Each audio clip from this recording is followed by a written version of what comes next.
Hello, my name is Jeffrey Phillips. I was looking through YouTube the other day, and I came across this video. And I don't usually watch these types of videos, but I decided to just because I like to see kind of like what the other side has to say, or what our naysayers maybe like their opinion and their side of the story. So I saw this YouTube video called "Is Adam Kokesh Counter Intel Pro" by a guy named Fabian for Liberty. And the intro this guy gives, one of his first statements, you'll kind of understand, why I'm doing this video, probably. So we'll just get to it. Is Adam Kokesh a COINTELPRO agent? I think it's a question that needs to be asked. Just note that I'm not saying that he is or he isn't one. I don't know Adam Kokesh. I don't know anything about him. Only what I've seen and read online and what I've heard come out of his mouth. But first, if you don't know who Adam Kokesh is, let me give you a little brief background. He was born... So, this guy spends the time to make a video called "Is Adam Kokesh COINTELPRO?" So, he's not trying to say that Adam is or isn't. He doesn't know Adam personally. He doesn't know Adam. He just knows what he's read on the internet and what's come out of Adam's mouth. But if you don't know who Adam is, I'll fill you in. So, right off the bat, this video kind of caught me off guard, and we'll just keep going. Born to a very Orthodox Jewish family. He was in the Iraq War. He later actually joined AVTM, the Iraq Veterans Against War, and he also ran for Congress in 2010 in New Mexico as a Republican. Well, he ran for office, and there's a whole lot of background about why he left the military. He was, I think, caught with a 9mm, if I'm not mistaken, that he had brought back from Iraq, that he had purchased from an Iraqi soldier or Iraqi police guard. Nonetheless, whatever, stuff happens, right? I guess when he first started to kind of be on the scene, he had a YouTube channel. He also had a channel on Russia Today called Adam versus the Man. He once held a demonstration at the Jefferson Memorial, which was like this dance scene on the Jefferson Memorial, which led to his arrest. So, I don't know if many of you have watched the whole saga of Adam versus, or TJ's dance party, the Thomas Jefferson Memorial protest that Adam did. But, I don't know. In my opinion, it was a pretty cool event. And if I was going to explain it to someone, I think I'd explain it more than a dancey thing that led to Adam's arrest at the Thomas Jefferson Memorial. It's this whole... We'll just keep going. He did that with a known communist agitator from Code Pink by the name of Medea Benjamin, who everyone knows, or just look into his background and Google his name. He is, as far removed from those of us that believe in liberty and freedom as you could probably get. Do we share some common... Okay, so let's not fill the people in on how interesting and important symbolically TJ's dance party is. Let's just tell them how someone there was possibly a communist. Oh, the commies! We gotta look out for the commies. Woo! Okay, so anyway, back to the video.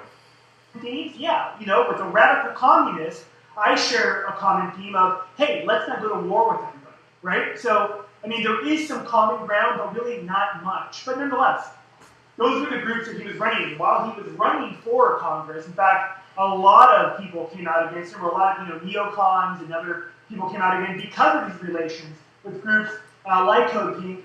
So, because neocons brought up his involvement with Code Pink, you felt the need to also?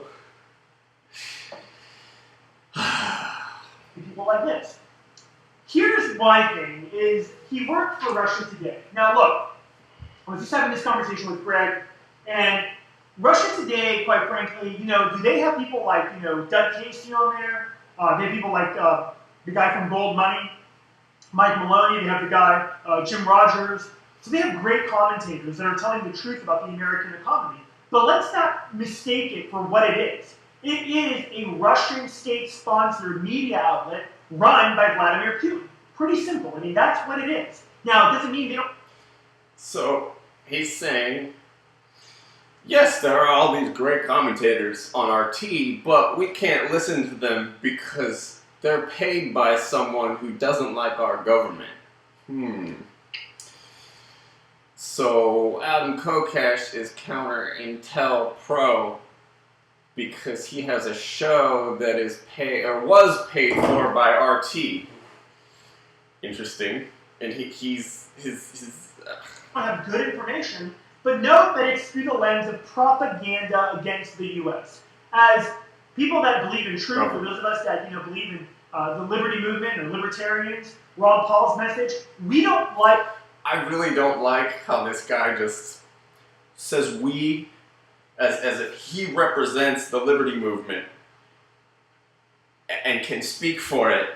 He does this multiple times in this video. Anyway. When America goes around the world, meddling in people's business, by that same token, we shouldn't like other governments coming here and meddling in our business and in our politics, but that's what they do. So, real libertarians, or less pure libertarians, don't believe in borders or governments. So, why would we somehow feel the need to regulate what someone who lived someplace else, if they're trying to spread information about something that may be important to someone in a specific region of the world? I mean, libertarians don't believe in borders, so that kind of kills that argument. They have the right to do that. That's the way it works. It's not like they're breaking any law, but just breaking know what law? it is, right? Kokesh had a show there. There's a reporter by the name of Trevor Loudon. He's broken a lot of really good stories before. He's the guy who started talking about the former Department of Defense guy that used to run it, the small little chubby dude with glasses, I forgot his name, the same guy that disarmed Marines when he went to Afghanistan. What's his name? Anyways, you guys know who he is. Full-blown communist. Anyways, that was Trevor Loudon broke that story. But here's a reporter that was asking Adam Kokesh about his ties to the Russian government.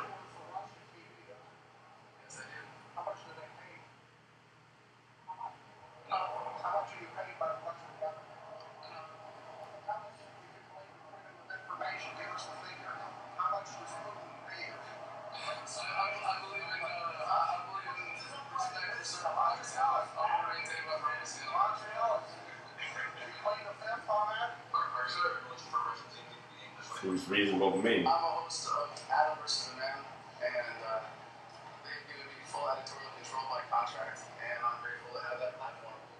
All right, very well could be. He's not a COINTELPRO agent just because he has a Russia Today show. Okay. When this guy says COINTELPRO, it reminds me of The Princess Bride. What was it? Here. You keep using that word. I don't think it means what you think it means. Like, according to FBI.gov, COINTELPRO, short for Counterintelligence Program, started in 1956 to disrupt the activity of the Communist Party of the United States. So, this guy thinks because this guy speculates that this may be a possibility, that Adam is COINTELPRO. When COINTELPRO existed against the Russian government, obviously, and this guy's logic is because Adam works for the Russian government that he may possibly be COINTELPRO. And COINTELPRO is counterintelligence. That would be someone... If Adam was COINTELPRO, he would be COINTELPRO for the liberty movement. He'd be spreading misinformation about the two-party paradigm, libertarians, Democrats and Republicans. So, thus being the best COINTELPRO plant for the liberty movement we could possibly ever have.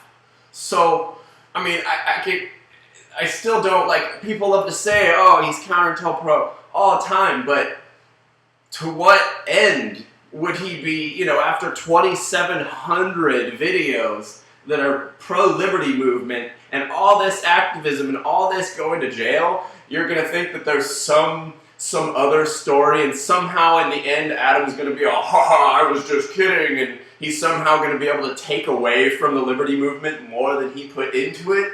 Oh, that's so stupid. Come on, people. Anyway. Now, he's been in the news a lot lately because he had an armed march planned at Washington, D.C. Now, it wasn't going to be like, you know, guns ablazing with machine guns. They were going to be armed rifles carried on the back, and supposedly 10,000 people. So they were going to turn out, and they were going to walk. This is something I need to clear up with a lot of people, because a lot of people don't get this. The march was only going to happen if 10,000 people joined the Facebook account. That was always the situation.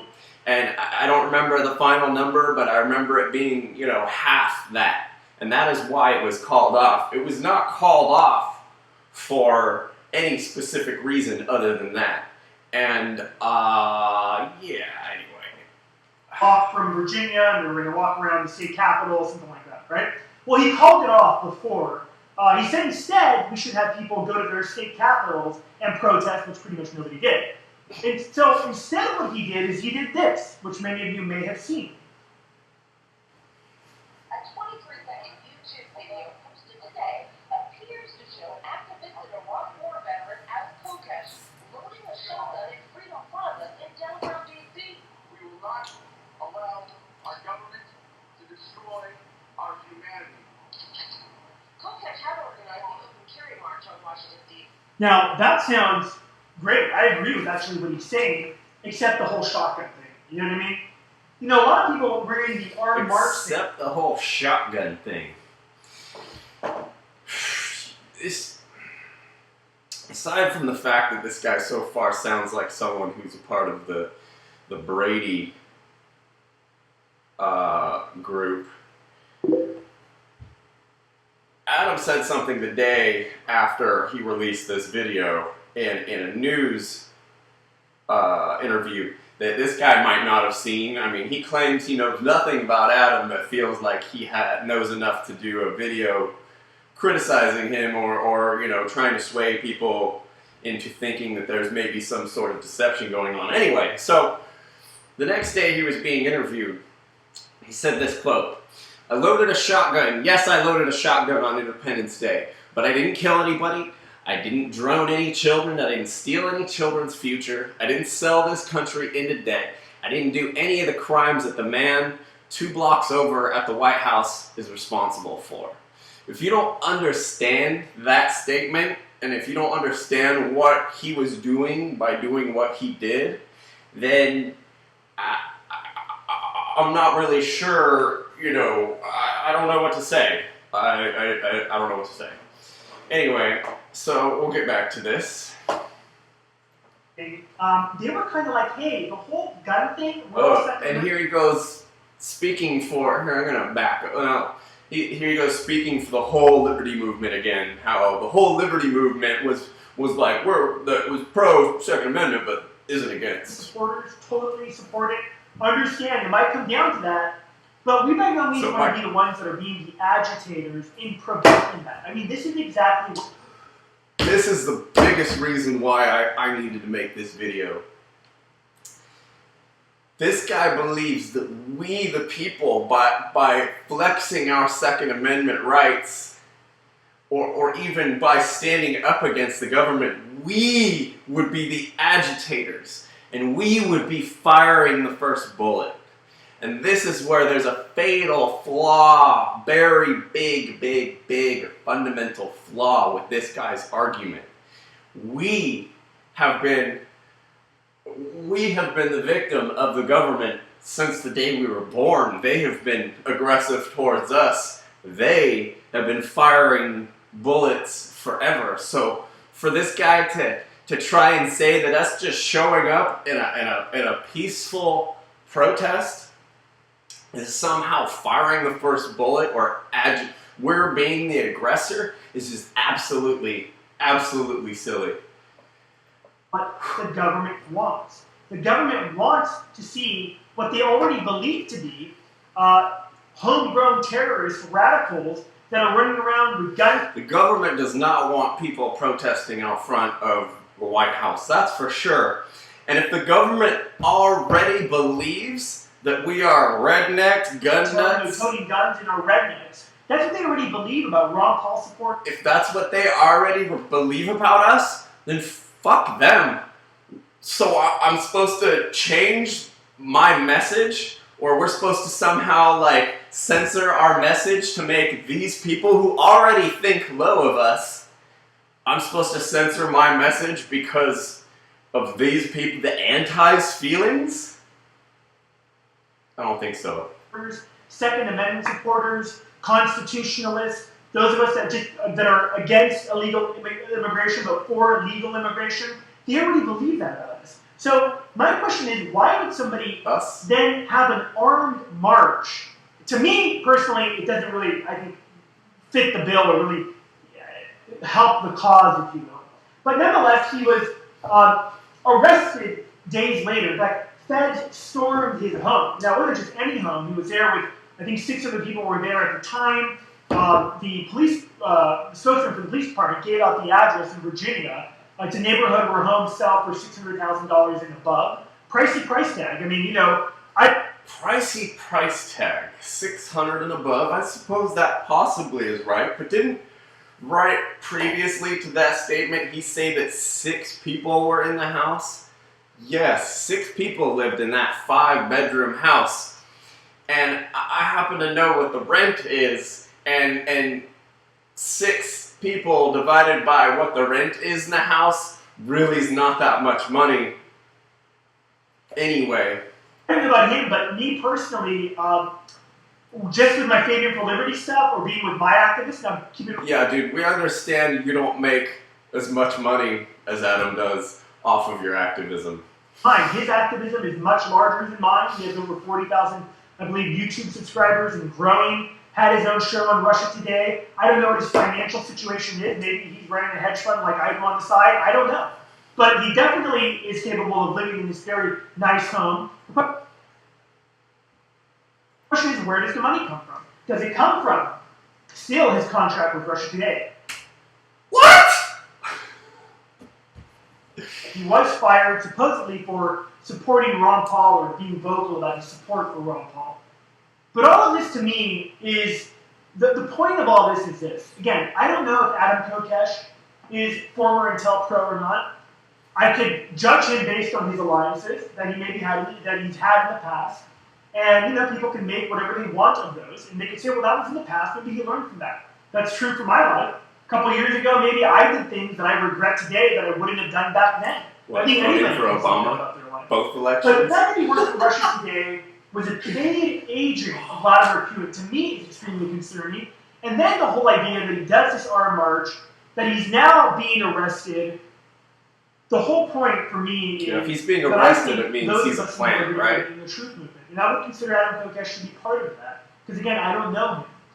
But I would say that we need. You don't know him, but you feel like you can make a video judging him. Ultimately, we trust. Now, I always tell you, don't trust me. I'm like the last person you want to trust. But the point is that what? Be careful of who you follow or who you trust or who you believe. Don't trust me.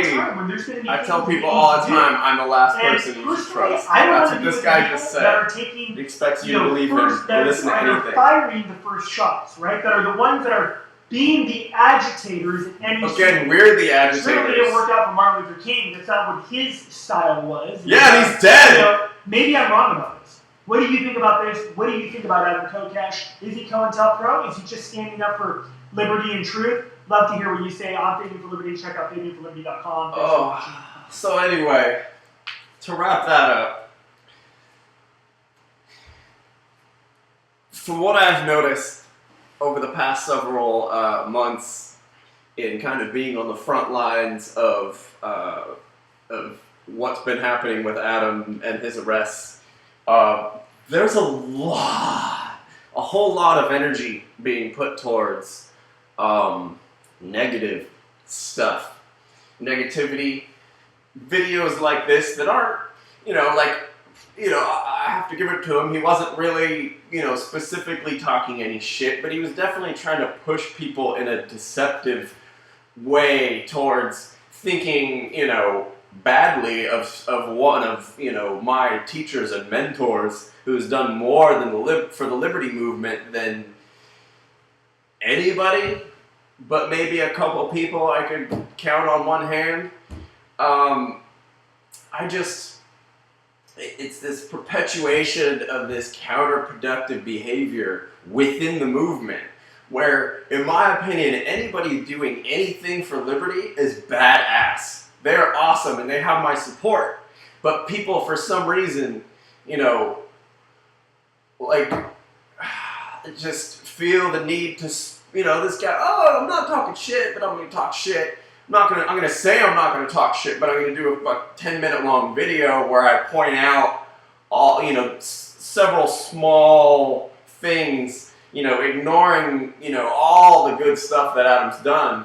And just going back to if he's a plant, I don't understand where, everybody can say all these blanketing statements like, oh, he's a plant, or he's COINTELPRO, or he's, he's there to try and start an uprising so then, Obama could come down and take everyone's guns, or there's all these, crazy, silly arguments that these people spend time, instead of spending time, spreading the word of liberty, or, maybe sharing one of his videos that you like, or, maybe telling people about his situation. You feel like making a video where you just while he's down, while he's in jail, you feel the need to make a video basically, kicking him when he's down. I don't understand that kind of behavior out of the liberty movement right now. And it's bumming me out, but what are we going to do? There's lots of assholes out there that are, they're either jealous that they aren't somehow a part of what Adam's doing, or they're just, keyboard commandos sitting behind their computers. I don't know. Anyway, I saw this video and I just had to put something out and vent. But I'll talk to you guys later.